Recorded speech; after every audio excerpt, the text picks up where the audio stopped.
இனிய காலை வணக்கம் அன்புக்குரிய மாணவர்களே. இன்றைக்கி ஒரு அற்புதமான குறள் பார்க்கலாம். கொடுப்பது அழுக்கறுப்பான் சுற்றம் உடுப்பதும் உண்பதும் இன்றி கெடும். இக்குறட்பா திருக்குறளில் அழுக்காராமை என்னும் அதிகாரத்தில் அமைந்துள்ளது. அழுக்காறு என்றால் பொறாமை என்று பொருள். அழுக்காராமை என்றால் மற்றவர்களது கல்வியை பார்த்தோ, செல்வத்தை பார்த்தோ, உயர்வை பார்த்தோ, சிறப்பை பார்த்தோ நாம் அவர்கள் மீது பொறாமை கொள்ளாது இருக்க வேண்டும்.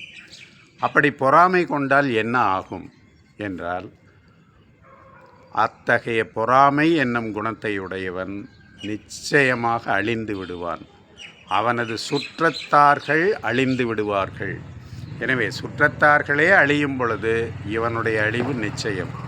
மற்றவர்கள் பிறருக்கு உதவி செய்கின்றார்கள் என்றால் அந்த உதவியை பார்த்து பொறாமைப்படக்கூடாது.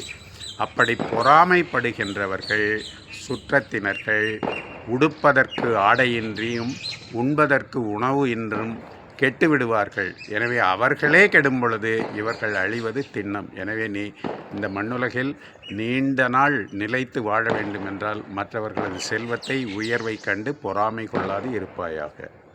வாழ்த்துக்கள் சாம்பியன்ஸ்.